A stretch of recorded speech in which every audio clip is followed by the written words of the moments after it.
আসসালামু আলাইকুম, শুভেচ্ছা আমন্ত্রণ জানাচ্ছি দেশের এবং দেশের বাইরে সকল দর্শক শ্রোতাকে চ্যানেল আই সংবাদ আয়োজন নিয়ে বার্তা কক্ষে রয়েছি আমরা দুজন, আমি আহমেদ মেহেদী হাসান এবং আমি নবনীতা। বিস্তারিত সংবাদের শুরুতেই জানিয়ে দিচ্ছি ফ্রেশ প্রিমিয়াম টি সংবাদ শিরোনাম। কুড়িগ্রামে বন্যা পরিস্থিতির অবনতি, নেত্রকোনায় নতুন এলাকা প্লাবিত, তলিয়ে গেছে ফসলের ক্ষেত।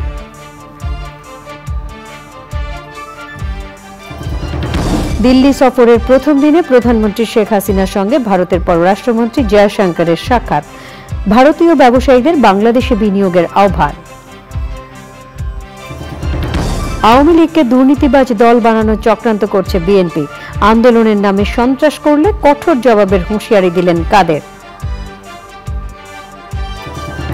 সৌদি আরব থেকে প্রথম ফিরতি হজ ফ্লাইটে দেশে ফিরলেন 417 হাজি, হজ ব্যবস্থাপনায় সন্তুষ্ট হাজিরা।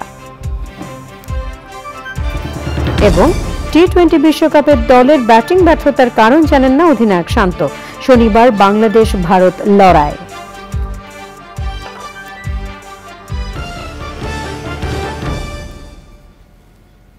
সংবাদ শিরোনামগুলো জানাচ্ছিলাম। এখনকার এই সংবাদ আয়োজন একই সঙ্গে চ্যানেল আর ইউটিউব চ্যানেল এবং চ্যানেল আর ওটিটি প্ল্যাটফর্ম আই স্ক্রিনে লাইভ স্ট্রিমিং হচ্ছে। যাচ্ছে পুরো সংবাদে। কুড়িগ্রামে বন্যা পরিস্থিতির অবনতি হয়েছে। শিমুলবাড়ি ও কাউনিয়া পয়েন্টে তিস্তার পানি বিপদ সীমার 50 সেন্টিমিটার উপর দিয়ে প্রবাহিত হওয়ায় নতুন নতুন এলাকা প্লাবিত হয়েছে। সুরমা ও কুশিয়ারা নদীর পানি কমে সুনামগঞ্জে বন্যা পরিস্থিতির উন্নতির আভাস পাওয়া গেলেও ছাতক পয়েন্টে পানি এখনও বিপদ সীমার 90 সেন্টিমিটার ওপরে। নেত্রকোনায় আরও এলাকা প্লাবিত হয়েছে। বন্যার পানিতে ডুবে এক শিশু মারা গেছে। শহীদুল্লাহ রাজু জানাচ্ছেন। কুড়িগ্রামে ব্রহ্মপুত্র, দুধকুমার, ধরলা ও তিস্তাসহ 16টি নদ নদী তীরের বন্যা পরিস্থিতির অবনতি হয়েছে। ব্রহ্মপুত্র ও দুধকুমার নদের পানি বাড়ছেই, বিপদসীমার উপর দিয়ে প্রবাহিত হচ্ছে ধরলার পানি, তলিয়ে গেছে মৌসুমি ফসলের ক্ষেত। নদী পাড়ের প্রায় 15,000-এরও বেশি পরিবার পানিবন্দী হয়ে পড়েছে, ভেঙে পড়েছে যোগাযোগ ব্যবস্থা, বন্যায় দুর্ভোগে পড়েছেন এলাকাবাসী। আমাদের ঢেঁড়স, পটল, পাট সব তুল ডুবে গেছে, এখন তো পানি বাড়তে আছে, আমরা কৃষক তো আর বাঁচার উপায় নাই, রাস্তা তো নাই, কেবল এই ওয়াদা বাদ দিয়ে। গত 2 দিন ধরে আমাদের বাড়িঘর সব তলিয়ে গেছে, আমরা এখন এই রাস্তার মধ্যে বসবাস করতেছি। সুনামগঞ্জে বন্যা পরিস্থিতির কিছুটা উন্নতি হলেও দুর্ভোগে বন্যা কবলিত এলাকার মানুষ। কাজ না পেয়ে খাদ্য সংকটে পড়েছেন অনেকেই। পর্যাপ্ত ত্রাণ সহায়তার দাবি জানিয়েছেন বন্যা দুর্গতরা। সুরমা ও কুশিয়ারা নদীর পানি 6টি পয়েন্টে বিপদসীমার উপর দিয়ে প্রবাহিত হওয়ায় এখনও ঘরে ফিরতে পারছেন না সিলেটে বন্যায় পানিবন্দী লাখো মানুষ। সিলেট বিভাগকে বন্যার কবল থেকে রক্ষার জন্য নদী খনন সহ কার্যকরী উদ্যোগ গ্রহণ করা হচ্ছে বলে জানিয়েছেন পানি সম্পদ প্রতিমন্ত্রী। উজান থেকে যে বর্ষা মৌসুমে যে পানিটা আসে, সেই পানিটা ধারণ ক্ষমতাটা বৃদ্ধি করার জন্য সুনামগঞ্জে 20টি নদী আমরা ড্রেজিং করব।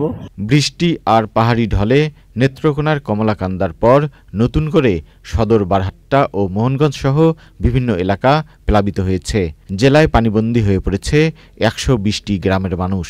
লাখ লাখ টাকার মাছ বাঁচিয়ে দিতেছে, রান্না বান্না করে খাইতে হবে সবাই, এমনকি সাপ বিচ্ছুরও ভয়। এখানে রাস্তার উপর প্রায় 3 থেকে 4 ফুট পানি। শিক্ষা প্রতিষ্ঠানগুলো তলিয়ে যাচ্ছে, পুকুরে যে মাছগুলো যারা চাষ করে তারা সর্বনিঃস্ব হয়ে যাচ্ছে। নেত্রকোনায় উদ্ধাখালী নদীর পানি কমলাকান্দা পয়েন্টে বিপদসীমার উপর দিয়ে প্রবাহিত হচ্ছে। কংস নদ, সোমেশ্বরী নদী ও ধনু নদের পানি বেড়েই চলছে। Shahidullah Raju, channel I. বাংলাদেশ ও ভারতের অর্থনৈতিক উন্নয়নে চ্যালেঞ্জগুলো মোকাবেলায় সংলাপের প্রয়োজনীয়তার উপর জোর দিয়েছেন প্রধানমন্ত্রী শেখ হাসিনা। দিল্লি সফরের প্রথম দিন ভারতের পররাষ্ট্রমন্ত্রী ডক্টর এস জয়শঙ্কর প্রধানমন্ত্রী শেখ হাসিনার সঙ্গে সৌজন্য সাক্ষাৎ করলে তিনি একথা বলেন। শেখ হাসিনা বলেন, আমরা অভিজ্ঞতা বিনিময় করতে পারি এবং আলোচনার মাধ্যমে চ্যালেঞ্জগুলো সমাধান করতে পারি। ভারত বাংলাদেশের সঙ্গে লজিস্টিক্স, এনার্জি ও কানেক্টিভিটিতে আরও কাজ করতে চায় বলে জানান ভারতের পররাষ্ট্রমন্ত্রী।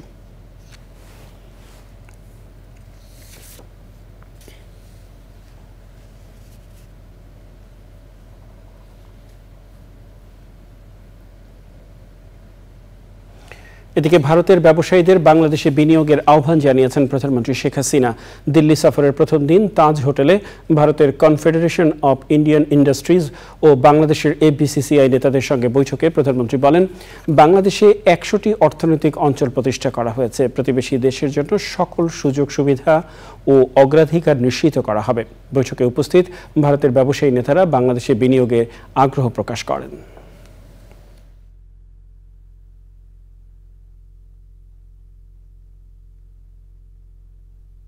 সিআইআই তরফ থেকে তারা আরো মাননীয় প্রধানমন্ত্রীকে বলেছেন যে বিভিন্ন খাতে তারা এফবিসিসিআই সাথে কাজ করে তারা কিন্তু যেমনি আমাদেরকে কিভাবে তারা জয়েন্টলি কাজ করতে পারে, বিশেষ করে আপনার কৃষি খাতে, আইটি খাতে, তারপর লজিস্টিক্সের খাতে। আওয়ামী লীগ সাধারণ সম্পাদক ওবায়দুল কাদের বলেছেন, দুর্নীতিবাজ দল বিএনপি আওয়ামী লীগকে দুর্নীতিবাজ বানানোর চক্রান্ত করছে। আওয়ামী লীগের ৭৫তম প্রতিষ্ঠা বার্ষিকীর বর্ণাঢ্য র্যালি ও শোভাযাত্রা শুরুতে ওবায়দুল কাদের বলেন, আন্দোলনের নামে বিএনপি যদি অগ্নি সন্ত্রাস বা হত্যার রাজনীতি করে তবে রাজপথে থেকে কঠোর জবাব দেওয়া হবে। ওবায়দুল রশিদ জানাচ্ছেন, জাতির পিতা বঙ্গবন্ধু শেখ মুজিবুর রহমানের হাতে গড়া সংগঠন মহান মুক্তিযুদ্ধে নেতৃত্ব দেওয়া দল আওয়ামী লীগের ৭৫তম প্রতিষ্ঠা বার্ষিকী উপলক্ষে বর্ণাঢ্য র্যালি ও শোভাযাত্রা। নেতাকর্মীরা আসতে থাকেন নির্ধারিত সময়ের অনেক আগে থেকেই। বর্ণাঢ্য এই র্যালি ও শোভাযাত্রায় জাতীয় পতাকা, দলীয় পতাকা, ব্যানার, ফেস্টুন, বেলুন, বাদ্যযন্ত্রের সাথে ছিল সুসজ্জিত বাহন। রাজধানীর ইঞ্জিনিয়ার্স ইনস্টিটিউটের সামনে র্যালি ও শোভাযাত্রার উদ্বোধনী আয়োজনে আওয়ামী লীগের সাধারণ সম্পাদক ওবায়দুল কাদের বলেন, যারা আন্দোলনের হুমকি দিচ্ছে তাদের সাথে দেশের জনগণ আগেও ছিল না, ভবিষ্যতেও থাকবে না। আন্দোলন করবে 28শে অক্টোবরের মতো, পালিয়ে যাবেন না তো। আন্দোলনের নামে যদি আবার আগুন, সন্ত্রাস, হত্যা, খুনের রাজনীতি শুরু করে, আমরা রাজপথে আছি।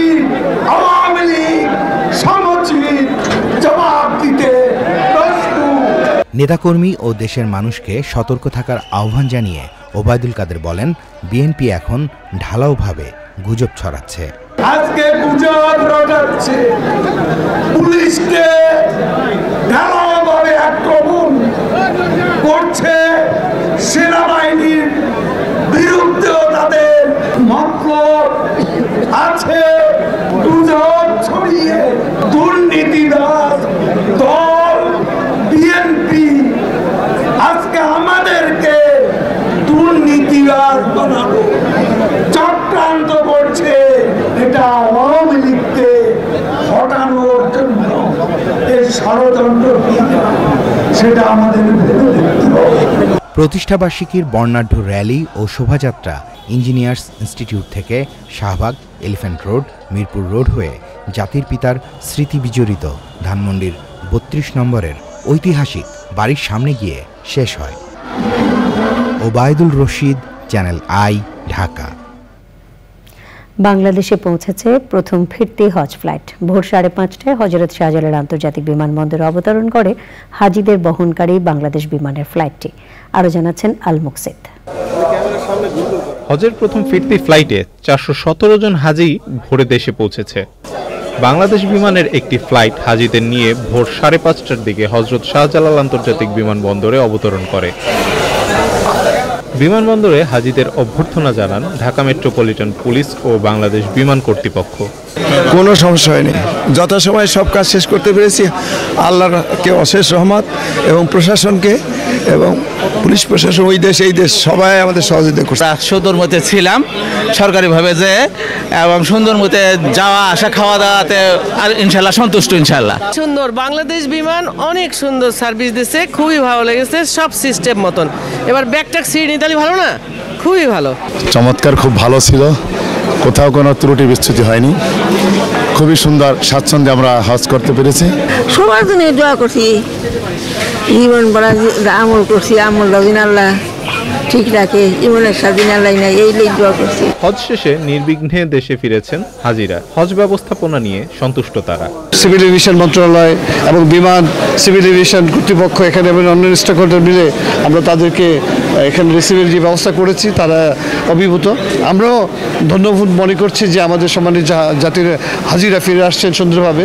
প্রায় 10 মিনিটের মধ্যে লাগেজ নিয়ে এবং পানি নিয়ে আমাদের সম্মানিত হাজিরা বের হয়ে গেছেন এবং এটা আজকে শুরু। তো এইভাবেই আমরা আমাদের সর্বাত্মক প্রস্তুতি রাখবো এবং সম্মানিত হাজিদের যাতে সুযোগ সুবিধা, তাদের যে কমফোর্ট যাতে বজায় থাকে সেই প্রচেষ্টা অব্যাহত থাকবে। বাংলাদেশের 85,225 জন হাজি পর্যায়ক্রমে 22 জুলাইয়ের মধ্যে দেশে ফিরবেন। আল মুকসিদ, চ্যানেল আই, ঢাকা। ভূমি ও গৃহহীনদের জন্য আশ্রয়ন প্রকল্প যে জীবনচিত্র বদলে দিয়েছে তার অনেক উদাহরণ মিলে কক্সবাজারের উখিয়ায়। এই প্রকল্প মানুষকে মৃত্যুর মুখ থেকে ফিরিয়ে জীবন সংগ্রামের গল্প তৈরি করেছে, সৃষ্টি করেছে বেঁচে থাকার অবলম্বন। প্রধানমন্ত্রীর দেওয়া আশ্রয়নে ঘর পেয়ে তারা এখন উন্নত জীবনের স্বপ্ন দেখছেন। কক্সবাজারের উখিয়া থেকে রিপোর্ট করছেন নীলাদ্রি। এই এক একটা গলিতে লুকিয়ে আছে জীবন সংগ্রামের নানান গল্প। সুখী বড়ুয়ার বিবাহিত জীবনে সুখ ধরা দেয়নি কখনো। স্বামী ছেড়ে চলে যাওয়ার পর হাতে ছিল 10 টাকা। কোন পথ বেছে নেবেন সে প্রশ্নের মুখোমুখি হয়ে নেমেছিলেন জীবনযুদ্ধে। আর সেই যুদ্ধে সঙ্গী হিসেবে পেয়েছিলেন প্রধানমন্ত্রী শেখ হাসিনার আশ্রয়ন প্রকল্প। এই 10 টাকার নোট ছিল আমার 20 খাওয়ানোর টাকা, লাইফ শেষ কারণ টাকা। কিন্তু আমার 2টা বাচ্চা ছিল বলে আমি মরতে পারিনি। এই 10 টাকা নিয়ে আমি 10 টাকার কর্মী শাক কিনে একটা জায়গায়, ছোট্ট একটা জায়গায় রোপণ করছি। সেখান থেকে আরেকটা জায়গায় বছরের জন্য বীজ নিয়ে নিছি, আলু নিয়ে নিছি। এগুলো যদি এখানে কেউ কিনতে চায়, অনেকেই কিনে। 1 কেজি 70 টাকা 80 টাকা করে আলু বিক্রি করি। ধার দেনা দিয়ে চলত রত্না দত্তের দিন। আশ্রয়নে এসে দেনা তো চুকিয়েছেনই, সংসারও সচল। শুরুটা করেছিলেন একটি ছাগল পালন দিয়ে, তা এখন পৌঁছেছে 10-এ। একটা ছাগল নিয়ে আমি এখানে আসছি, একটা ছাগল থেকে 2টা হয়েছে, 2টার থেকে আবার 7টা হয়েছে। 5,000 টাকা দিয়ে শুরু করছি, এখন বর্তমানে 50-60 টাকা পুঁজি হয়েছে। সানোয়ারা বেগম স্বামীর মৃত্যুর পর 4 সন্তান নিয়ে আশ্রয়নে আশ্রয় নিয়েছিলেন। কাপড় সেলাই করে এখন স্বাবলম্বী। সেলাই মেশিনের কাজ শিখছি আমি, উপজেলার থেকে প্রশিক্ষণ পাইছি। এই যে মানুষের এই খাবার সুবর সেলাইয়া আমি মাসে 12,000 টাকা ইনকাম করি। জীবনের এমন অনেক গল্প আছে, গল্পের পেছনের গল্প আছে, যা পূর্ণতা পেয়েছে প্রধানমন্ত্রীর আশ্রয়নের ঘর পেয়ে। আশ্রয়ন প্রকল্প শুধুমাত্র কিন্তু যে তাদের যে মাথার উপরে ছাদ কিংবা একটি ঘর সেটি নয়, তাদের এটি আত্মনির্ভরশীলতার প্রতীক, তাদের একটি সম্মানের প্রতীক, আত্মমর্যাদার প্রতীক এবং আত্মকর্মসংস্থানের প্রতীক। আমরা হাঁস, মুরগি, ছাগল পালনের ব্যবস্থা করেছি, সবজি চাষে তাদেরকে প্রশিক্ষণ দিয়েছি। কক্সবাজারের উখিয়ায় আশ্রয়ন প্রকল্পের ঘর এমন অনেকেরই জীবনচিত্র বদলে দিয়েছে। শিক্ষার আলো পৌঁছেছে ঘরে ঘরে, আরও বিস্তৃত হচ্ছে তাদের স্বপ্নের জাল। আশ্রয়ন প্রকল্পের প্রতিটি ঘরে জড়িয়ে আছে জীবন সংগ্রামের গল্প। এই সংগ্রামী মানুষগুলোকে নিয়েই প্রধানমন্ত্রী শেখ হাসিনা গড়তে চান সুখী সমৃদ্ধ বাংলাদেশ। Niladri Shekhar, channel I, Cox's Bazar. প্রিয় দর্শক, এই পর্যায়ে রয়েছে আই স্পোর্টস।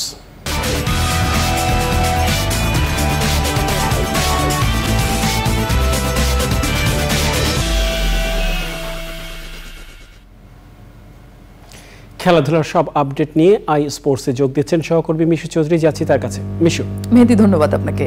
সম্মানিত দর্শক, সবাইকে শুভেচ্ছা সহ আমন্ত্রণ জানাচ্ছি আজকের আই স্পোর্টসে। আমি মিশু চৌধুরী আপনাদের সাথেই আছি। আর শুরুতেই থাকছে নিয়োকিয়া টি20 ওয়ার্ল্ড কাপ 2024।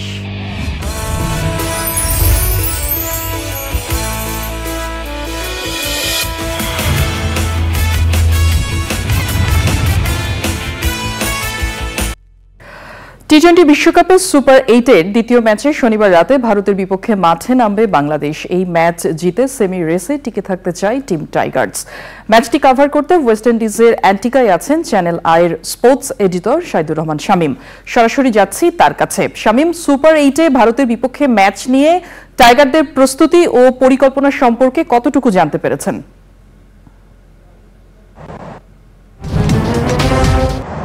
মিশু, আজকে ম্যাচের আগের দিন বাংলাদেশ আজকে কিন্তু প্র্যাকটিস করছে না। কালকে তারা বলেছিলেন আজকে বিশ্রাম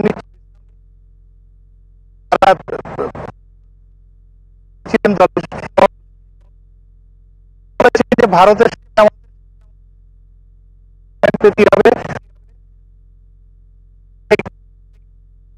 বেঁচে থাকবে শেষ ম্যাচ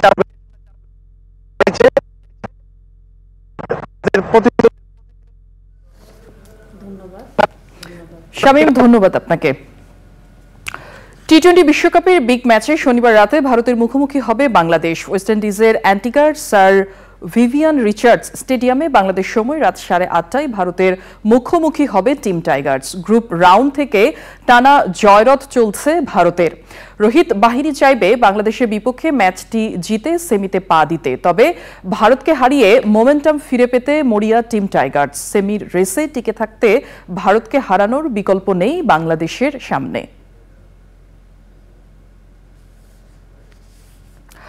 টি-20 বিশ্বকাপের আরও তথ্য জানাতে নিউকিয়ার প্যাভিলিয়নে আছেন তাফহিমুল ইসলাম সুজন।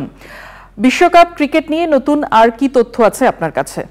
ধন্যবাদ মিশু। আপনি জানেন যে বাংলাদেশ আজকে সকালে অস্ট্রেলিয়ার বিপক্ষে হেরে গেছে। এরপরে আগামী এই হারার পরের দিনই কিন্তু ভারতের বিপক্ষে মাঠে নামছে বাংলাদেশ। এর আগে 2006 সাল থেকে বাংলাদেশ টি-20 খেলে আসতেছে। 2006 সাল থেকে 174টি টি-20 খেলেছে, তার মধ্যে 13টি টি-20 ভারতের বিপক্ষে খেলেছে। সর্বশেষ ভারতের বিপক্ষে পাঁচ দেখায় একটিতে জয় পেয়েছে, যেটি 2019 সালে। এটি একমাত্র ভারতের সাথে বাংলাদেশের টি-20 জয়। যদিও অস্ট্রেলিয়ার বিপক্ষে হারের পর যদি ভারতের সাথে যে ম্যাচটি হচ্ছে এটি হচ্ছে ঘুরে দাঁড়ানোর লড়াই। প্রতিপক্ষ ভারত হিসাবে এটি কিন্তু একদমই সহজ নয়, কেননা হচ্ছে ভারত গত ম্যাচটা সুপার 8-এর প্রথম ম্যাচটি আফগানিস্তানকে হারিয়ে এক প্রকার আত্মবিশ্বাসের তুঙ্গে রয়েছে রোহিতের দল। এই ম্যাচে অবশ্যই তারা চাইবে যে বাংলাদেশকে হারিয়ে সেমিফাইনালে নিশ্চিত করতে। আমরা জানি যে ভারতের যে লাইন আপ রয়েছে, ব্যাটিং লাইন আপ রয়েছে, এটি অত্যন্ত শক্তিশালী লাইন আপ। বিশ্বের সেরা লাইন আপ হচ্ছে ভারতের ব্যাটিং লাইন আপ। তারা বাংলাদেশের বোলারদের উপর চড়াও হবে, এটি স্বাভাবিক, কিন্তু বাংলাদেশের বোলারদের আমরা দেখে আসছি যে গ্রুপ পর্ব থেকে বাংলাদেশের বোলাররা তাদের কাজটুকু করে আসতেছেন। ভারতের ম্যাচেও যদি তাদের কাজটি করতে পারে তাহলে কিন্তু ভারতকে এক প্রকার থামানো যাবে। আরেকটি তথ্য জেনে রাখি যে ভারতের বাংলাদেশ যে ম্যাচটি রয়েছে এখানে কিছুটা বৃষ্টির সম্ভাবনা রয়েছে। যদি এই ম্যাচটিতে বৃষ্টি হওয়ার কারণে ম্যাচটি যদি ভেস্তে যায় তাহলে কিন্তু চাপে পড়বে বাংলাদেশ, কেননা হচ্ছে এই ম্যাচে কোনো রিজার্ভ ডে নেই। সুপার 8-এর যে ম্যাচগুলো আছে এই ম্যাচে আইসিসি থেকে কোনো রিজার্ভ ডে রাখা হয়নি। সেক্ষেত্রে বৃষ্টিতে ম্যাচটি ভেস্তে গেলে এক প্রকার চাপে পড়ে যাবে বাংলাদেশ। অবশ্যই এই ম্যাচটি যেমন খেলা হওয়া প্রয়োজন বাংলাদেশের জন্য, তেমনি বাংলাদেশকে এই ম্যাচটিকে অবশ্যই জিততে হবে। বাংলাদেশ না জিতে থাকে তাহলে এক প্রকার বাংলাদেশ থেকে বিদায় হয়ে যাবে। আমরা যদি আরেকটু বলে রাখি যে গ্রুপ পর্বে যে খেলাগুলো হয়েছে সেক্ষেত্রে ভারত ব্যাটিংটা সেরকম ভালো হয়নি, কিন্তু পরের যে সুপার 8-এ যে ম্যাচটি হয়েছে সেখানে তারা 181 রান তুলেছে। ভারতের বিপক্ষে টিকতে হলে অবশ্যই পারফরমেন্স করতে হবে বাংলাদেশকে 3 বিভাগেই। ফিল্ডিংয়ে আমরা দারুণ করতেছি, বোলিংয়ে দারুণ করতেছি, ব্যাটিংয়েও আমাদেরকে ভালো করতে হবে। ভালো ব্যাটিং করতে পারলে অবশ্যই ভারতের বিপক্ষে জেতা সম্ভব। আরেকটা বলতে ভারতের সাথে শক্তির পার্থক্য রয়েছে, র্যাঙ্কিংয়ের অবস্থানগত পার্থক্য রয়েছে, ইতিহাস ঐতিহ্যগত পার্থক্য ভারতের সাথে রয়েছে, কিন্তু বাংলাদেশের দিনে অবশ্যই বাংলাদেশ ভালো খেলবে। আরেকটা জিনিস হচ্ছে গত কয়েক বছর ধরে একটা জিনিস দেখা যায় যে ভারত বাংলাদেশের যে লড়াই সেটি কিন্তু এখন ভারত পাকিস্তানের লড়াইকে ছাড়িয়ে গেছে। বাংলাদেশ শ্রীলঙ্কা বাংলাদেশ ভারতের যে লড়াই বাংলাদেশের দর্শকদের কাছে এটি একটা মহারথ হয়ে দাঁড়িয়েছে। অবশ্যই বাংলাদেশের দর্শকদের কাছে এটি অনেক বড় একটা পাওনা থাকবে যদি ভারতের সাথে বাংলাদেশ জিতে যায়, যেমনি সেমিফাইনালের রেসে টিকে থাকবে। একইভাবে কিন্তু বাংলাদেশের মানুষদের কাছে এক প্রকার ঈদের একটা দিন আমেজ একটা ফিরে আসবে আগামীকালকে। এক ঈদ আমরা কিছুদিন আগে পার করে আসলাম। আরেকটা ঈদ আগামীকালকে দেখতে পাবে বাংলাদেশ যদি জয় পেয়ে থাকে। আরেকটি তথ্য আমি দিয়ে রাখি, বাংলাদেশ ভারতে যে ম্যাচটি রয়েছে এই ম্যাচটি কিন্তু সিনেমার পর্দায়ও দেখানো হবে। ভারতের বিভিন্ন রাজ্যে প্রায় 19টা থেকে 20টা রাজ্যে এই ম্যাচটি সরাসরি সিনেমার পর্দায় দেখানো হবে। শুধু বাংলাদেশ ভারতের ম্যাচ নয়, এর পরবর্তীতে ভারত যদি সেমিফাইনাল কিংবা ফাইনালে উঠে থাকে তারপরেও এই ম্যাচটি কিন্তু তারা সিনেমার পর্দায় দেখানো হবে। মিসু, ধন্যবাদ আপনাকে। প্রিয় দর্শক, নিউকিয়ার প্যাভিলিয়ন থেকে আমাদের সাথে যুক্ত হয়েছিলেন সহকর্মী তাফহিমুল ইসলাম সুজন, জানাচ্ছিলেন বিশ্বকাপের নতুন নতুন সব তথ্য। টি-20 বিশ্বকাপের সুপার 8-এ প্রথমবারের মতো মুখোমুখি হবে দুই আয়োজক ওয়েস্ট ইন্ডিজ এবং যুক্তরাষ্ট্র। গ্রুপ পর্বটা দুর্দান্তভাবে কাটিয়ে সুপার 8 নিশ্চিত করলেও গ্রুপ 2 ম্যাচে এসে শুরুটা ভালো হয়নি কারোরই। নিজেদের মাঠে ক্যারিবীয়রা হেরেছে বর্তমান চ্যাম্পিয়ন ইংল্যান্ডের কাছে, আর দাপট দেখিয়েও সাউথ আফ্রিকার সঙ্গে পেরে ওঠেনি মার্কিনীরা। সেমিফাইনালের টিকিটের রেসে টিকে থাকতে উইন্ডিজ এবং ইউএসএ দুই দলের সমীকরণের জয়ের বিকল্প নেই। বার্বাডোসের ব্রিজটাউনে ম্যাচ শুরু হবে শনিবার বাংলাদেশ সময় সকাল 6:30টায়। প্রিয় দর্শক, এই ছিল আজকের আই স্পোর্টসে। আপনাদের সবাইকে ফিরে নিয়ে যাচ্ছি মূল সংবাদে মেহেদির কাছে। মিশু, আপনাকে অসংখ্য ধন্যবাদ। চলে যাচ্ছি অন্যান্য সংবাদে। জিআই পণ্য হাড়িভাঙা আম ও সবজি সংরক্ষণের জন্য দেশের প্রথম বিশেষায়িত হিমাগার রংপুরের মিঠাপুকুরে স্থাপন করা হবে বলে জানিয়েছেন কৃষিমন্ত্রী ডক্টর মোহাম্মদ আব্দুস শহীদ এমপি। মিঠাপুকুরের পদাগঞ্জ উচ্চ বিদ্যালয় ও কলেজ প্রাঙ্গণে হাড়িভাঙা আম মেলা ও প্রদর্শনী উদ্বোধন শেষে তিনি জানান, উৎপাদন বাড়াতে বৈজ্ঞানিক পদ্ধতিতে হাড়িভাঙা আমের চাষ, বাজারজাতকরণে সহযোগিতা ও আম চাষিদের প্রণোদনার আওতায় আনা হবে। আম চাষ এবং রক্ষা করার জন্য যে হিমাগার, অলরেডি একটা হিমাগারে আমরা করে ফেলতেছি, হ্যাঁ দিয়ে দিচ্ছি, সেটা মিঠাপুকুরে হচ্ছে। কানাডার ক্যালগরিতে পৌঁছেছেন ভারতের পদ্মশ্রী পদকপ্রাপ্ত উপমহাদেশের বরেণ্য রবীন্দ্রসঙ্গীত শিল্পী রেজওয়ানা চৌধুরী বন্যা। বিমানবন্দরে তাঁকে ফুলেল শুভেচ্ছা জানিয়ে বরণ করেন বিশ্ব সাহিত্য কেন্দ্রের ট্রাস্টি ইফতেখারুল ইসলাম, ইস্ট ওয়েস্ট ইউনিভার্সিটির অধ্যাপক ইসলাম সফিয়া রানী, ক্যালগরির আমরা সবাই সংগঠনের সভাপতি রূপক দত্ত এবং অন্যরা। আমরা সবাই সংগঠন আয়োজিত একক সঙ্গীত সন্ধ্যায় অংশ নেবেন সঙ্গীত শিল্পী রেজওয়ানা চৌধুরী বন্যা। কানাডার স্থানীয় সময় শনিবার সন্ধ্যায় এসটি ডেভিড ইউনাইটেড চার্চে এই অনুষ্ঠান হবে।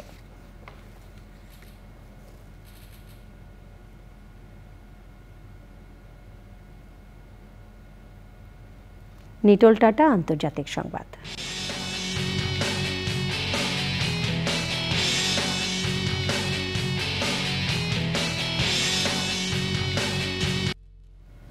বৈশ্বিক চাপ সত্ত্বেও গাজার রাফায় শরণার্থী শিবিরে তাঁবুতে ট্যাঙ্ক আর ভারী অস্ত্র দিয়ে হামলা চালাচ্ছে ইসরায়েলি সেনারা। 24 ঘন্টায় গাজার জেইতুন শহরে ইসরায়েলি বিমান হামলায় 8 ফিলিস্তিনি নিহত হয়েছে।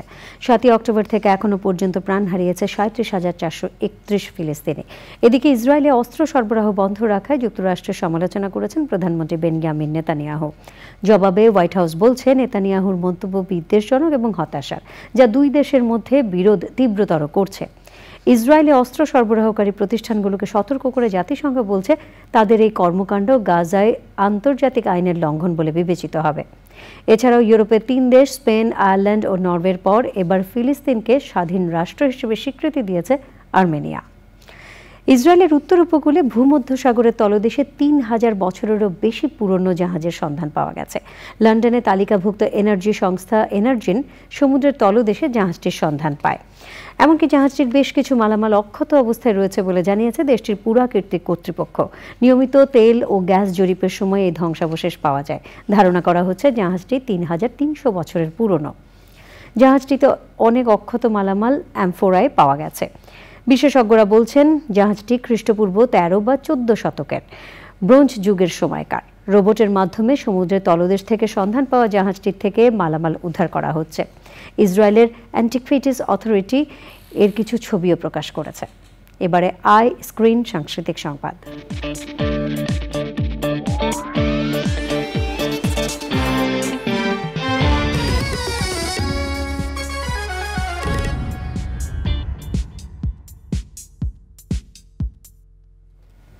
বিনোদনের স্মার্ট দুনিয়া ওটিটি প্ল্যাটফর্ম আইস্ক্রিন। এই আইস্ক্রিনে প্রদর্শিত হচ্ছে ক্লাসিক সব নাটক, সিনেমা, সিরিজ ও অনুষ্ঠান। ঈদুল আজহা উপলক্ষে প্ল্যাটফর্মটিতে মুক্তি পেয়েছে আলোচিত শিশুতোষ চলচ্চিত্র আম কাঁঠালের ছুটি। ছবিটি পরিচালনা করেছেন মোহাম্মদ নুরুজ্জামান শরীফুদ্দিনের মৈনা ভাই বল্লা রাশি থেকে ছোট গল্প অবলম্বনে নির্মিত হয়েছে চলচ্চিত্রটি। এতে বিভিন্ন চরিত্রে অভিনয় করেছেন জুবায়ের, লিয়ন, আরিফ, হালিমা, তানজিল, ফাতেমা সহ অনেকে। এরই মধ্যে সিনেমাটি দেশ বিদেশের বিভিন্ন চলচ্চিত্র উৎসবে প্রশংসিত হয়েছে।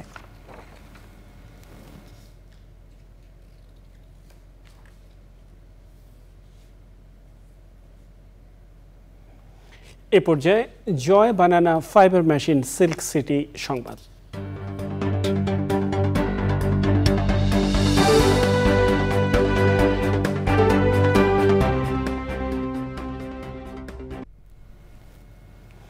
রাজশাহী নগরীর বিভিন্ন সড়কে দৃষ্টিনন্দন সড়ক বাতি লাগানো হয়েছে। উদ্বোধন করেন city corporation mayor AHM Khairuzzaman Liton.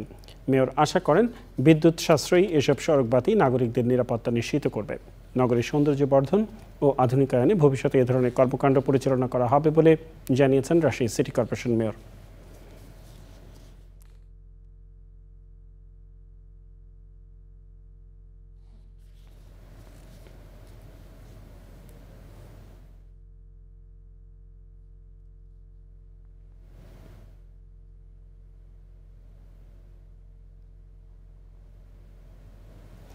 জানাবো কৃষি সংবাদ।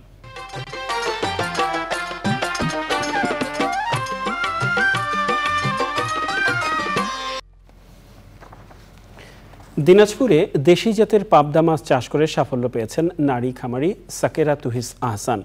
আগে রুই কাতলা সহ বিভিন্ন প্রজাতির মাছের চাষ করলেও তেমন সফলতা আসেনি। এবার পাবদা চাষে সফলতার পাশাপাশি কয়েকটি পরিবারের কর্মসংস্থানের ব্যবস্থা করেছেন তিনি। তার সফলতায় অনুপ্রাণিত হয়ে অনেকেই ঝুঁকছেন পাবদা মাছ চাষে। দিনাজপুর থেকে শাহ আলম শাহির পাঠানো তথ্য ও ভিডিও চিত্রে সুব্রত গায়নের রিপোর্ট। দিনাজপুর জেলার পার্বতীপুর উপজেলার ভবের বাজার ইন্দ্রপুর গ্রামের ছোট বড় মিলিয়ে 7টি পুকুরে মাছ চাষ করছেন খামারি সাকেরা তুহিস আহসান। 16 একর আয়তনের 3টি পুকুরে 1 বছর ধরে চাষ করছেন দেশীয় পাবদা মাছ।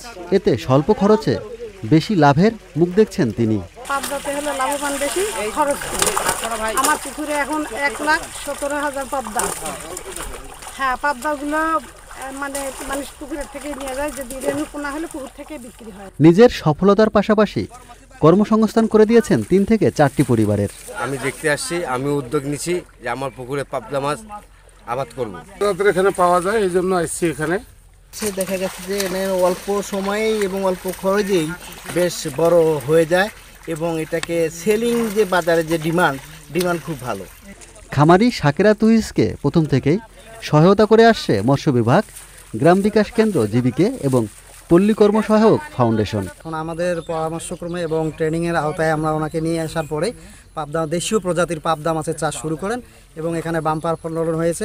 এনার দেখা দেখি পার্শ্ববর্তী যারা খামারি আছে তারাও ঝুঁকে পড়েছেন পাবদা মাছ চাষ করে লাভবান হবে বলে তারা এই প্রযুক্তি মাঠ পর্যায়ে বাস্তবায়ন করছে। দেশীয় পাবদা মাছে পুষ্টি গুণাগুণ বেশি, এছাড়াও স্বাদও ভালো। বাজারে এই মাছের চাহিদা বেশি থাকায় খামারিদের লাভের সম্ভাবনাও বেশি। Subrata Gain, Channel i. দেখবেন প্রকৃতি সংবাদ।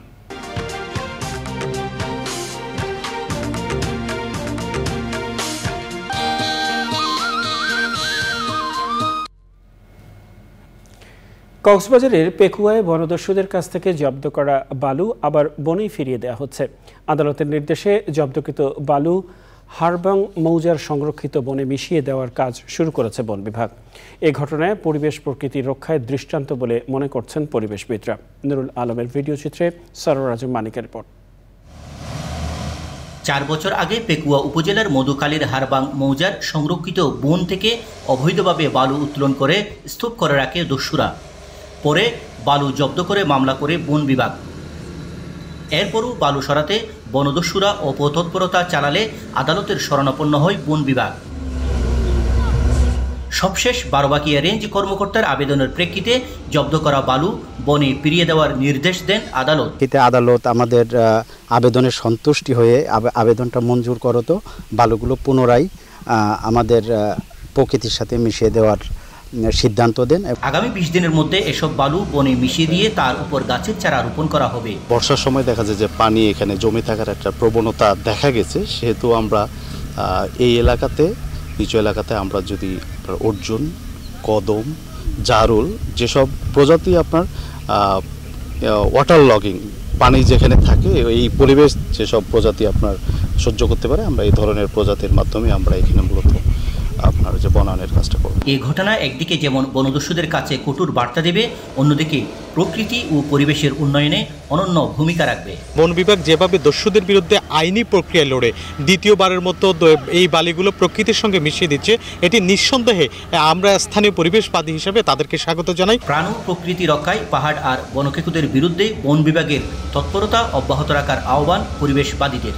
আদালতের এই নির্দেশকে স্বাগত জানিয়েছে পরিবেশবিদরা।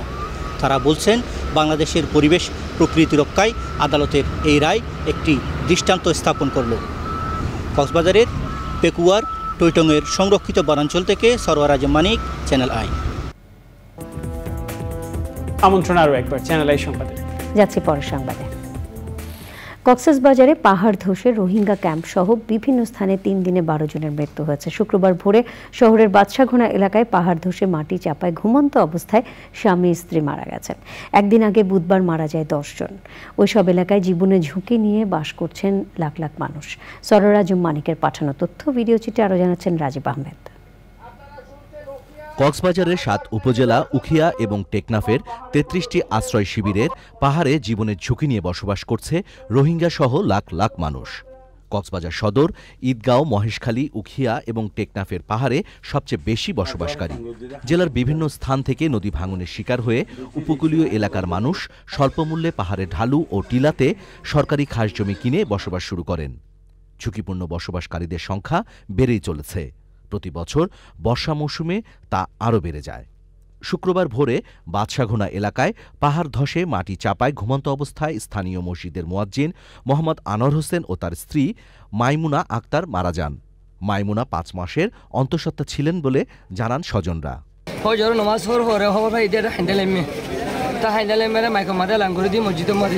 রোহিঙ্গা ক্যাম্পগুলোতে পাহাড়ের পদদেশে ঝুঁকি নিয়ে বসবাস করছেন অনেকেই। আর রিফিউজি ক্যাম্প আর মানুষ বেশি জ্বর বৃষ্টি মানুষ ক্ষতি হওয়ার আর পানি আর নিরাপত্তা চাই আর বেশি কষ্ট আছে। আর রোহিঙ্গা ক্যাম্প আমার বেশি কষ্ট, বৃষ্টি জ্বর পানি আর কোনো সানি কোনো কিছু নিরাপত্তা নাই। আগাগুড়া পানি ঢুকে ফার ভাঙি ঘর ভাঙি গিয়ে তো বহুত তার মা বোন মরে গিয়ে সদিন হসপিটাল নিয়ে গিয়ে আর বাপু মা বহুত প্রশাসন বলছে, রোহিঙ্গা ক্যাম্পে ঝুঁকিতে থাকা বাসিন্দাদের অন্যত্র সরিয়ে নেওয়ার কাজ শুরু করা হয়েছে। ঝুঁকিপূর্ণ ঘরগুলো থেকে আমাদের লোকজন রিলোকেট করেছে এবং দেখা যাচ্ছে কিছুক্ষণ পরে আবার লোক চলে আসছে। তো তাদেরও সচেতনতার অভাব আছে। আরেকটি হচ্ছে আমাদেরও জায়গা সংকুলনের একটা সংকট আছে। কক্সবাজার পৌরসভা ও জেলা প্রশাসনের পক্ষ থেকেও নেওয়া হচ্ছে পদক্ষেপ। পাহাড়ি এলাকাগুলোতে আমাদের বিভিন্ন টিম করে দেওয়া হয়েছে এক্সিকিউটিভ ম্যাজিস্ট্রেটদের নেতৃত্বে। সেখানে পুলিশের সদস্য রয়েছে, এখানে আমাদের সিপিবি সদস্য রয়েছে, ইভেন ফায়ার সার্ভিসের একটি টিম সহ আমরা সবাই মিলে যৌথ একটি টিম, ওই বিশেষ করে ঝুঁকিপূর্ণভাবে যারা বসবাসরত আছে তাদের ওখানে তারা যাতে সরে যায় এবং আমাদের যে নিরাপদ আশ্রয় কেন্দ্র খোলা হয়েছে সেগুলোতে যাতে অবস্থান করে সেই বিষয়ে প্রচারণা করা হচ্ছে। কক্সবাজার জেলার বিভিন্ন স্থানে ও রোহিঙ্গা ক্যাম্পে পাহাড়ে ঝুঁকি নিয়ে বসবাসকারীদের জন্য স্থায়ী সমাধানের কথা বলছেন সংশ্লিষ্টরা। Rajib Ahmed, Channel i. BNP চেয়ারপারসনের উপদেষ্টা জয়নুল আবেদিন ফারুক বলেছেন, বাংলাদেশের উপর দিয়ে ভারতের রেল লাইন হলে দেশের মানুষ ক্ষতিগ্রস্ত হবে। জাতীয় প্রেস ক্লাবে জাতীয়তাবাদী নাগরিক পরিষদের প্রতিবাদ সভায় বিএনপি নেতারা বলেছেন, দুর্নীতিবাজ কিছু আমলা দেশের সম্পদ লুট করছে। আগামীতে জনগণই আন্দোলনের মাধ্যমে এই সরকারকে ক্ষমতা থেকে সরিয়ে দেবে বলে হুঁশিয়ারি দেন বিএনপি নেতারা।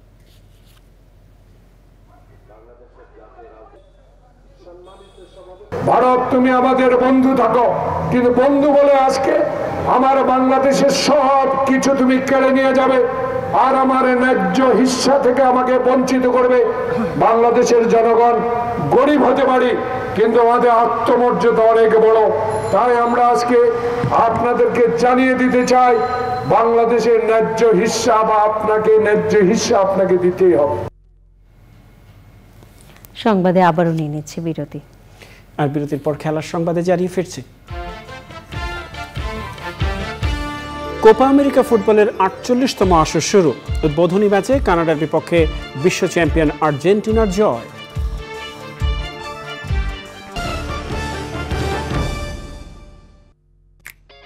উফ, এত রোদ। হ্যাঁ, রোদ তো চেহারা সানগ্লাস পরিয়ে দিল। আনিকা, সাবান দিয়ে বারবার ধুলাম চেহারাটা, কিন্তু এই রোদে পোড়া ভাব। সাবান দিয়ে কাজ হবে না। নতুন glow and lovely face wash. এর 3 গুণ মাল্টিভিটামিনস ত্বকের গভীরে প্রবেশ করে ধুলোবালি ও রোদে পোড়া ভাব কমিয়ে ত্বককে করে উজ্জ্বল। উজ্জ্বলতা প্রতি বশেই। আর নয় সঞ্চয় বিদেশে, সঞ্চয় হবে বাংলাদেশে। ডাচ বাংলা ব্যাংকের অফশোর ব্যাংকিং দিচ্ছে 8.40% ইন্টারেস্ট। ডাচ বাংলা ব্যাংকের সাথে একটি offshore banking fixed deposit account খুলুন। আপনার কষ্টার্জিত বৈদেশিক মুদ্রা দেশেই সঞ্চয় করুন। অনাবাসী বাংলাদেশি ব্যক্তি নিজের নামে বা আপনজনের নামে এবং বিদেশি ব্যক্তি ও প্রতিষ্ঠান offshore banking fixed deposit account খুলতে পারবেন। এই অ্যাকাউন্টের মেয়াদ সর্বনিম্ন 3 মাস থেকে সর্বোচ্চ 5 বছর। জমাকৃত অর্থ মুনাফা সহ বিদেশে ফেরত নেওয়া যায়। এই অ্যাকাউন্টের মুনাফা সম্পূর্ণ আয়কর মুক্ত। অফশোর ব্যাংকিং অ্যাকাউন্ট খুলতে ভিজিট করুন www.dutchbanglabank.com/offshore banking অথবা কল করুন +88 0193 8801 756। অফশোর ব্যাংকিং অ্যাকাউন্টে বৈদেশিক মুদ্রা সঞ্চয় করুন, নিজে লাভবান হন, দেশের সমৃদ্ধিতে অংশীদার হন। ডাচ বাংলা ব্যাংক, আপনার বিশ্বস্ত সহযোগী।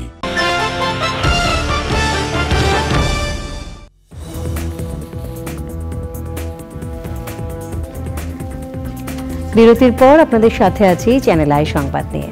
জানাবো এখনকার আয়োজনগুলো। এ পর্যায়ে খেলার খবর।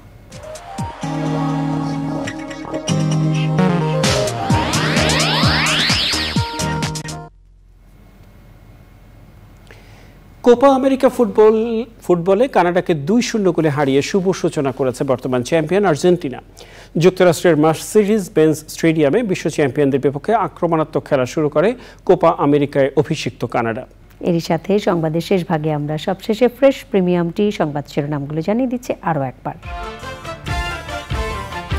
কুড়িগ্রামে বন্যা পরিস্থিতির অবনতি, নেত্রকোনায় নতুন এলাকা প্লাবিত, তলিয়ে গেছে ফসলের ক্ষেত।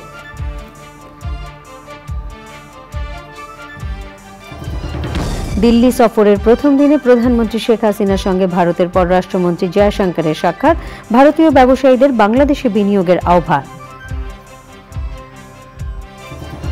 আওয়ামী লীগকে দুর্নীতিবাজ দল বানানো চক্রান্ত করছে বিএনপি, আন্দোলনের নামে সন্ত্রাস করলে কঠোর জবাবের হুঁশিয়ারি দিলেন কাদের। সৌদি আরব থেকে প্রথম ফিরতি হজ ফ্লাইটে দেশে ফিরলেন 417 হাজি, হজ ব্যবস্থাপনায় সন্তুষ্ট হাজিরা। এবং টি-20 বিশ্বকাপে দলের ব্যাটিং ব্যর্থতার কারণ জানেন না অধিনায়ক শান্ত, শনিবার বাংলাদেশ ভারত লড়াই।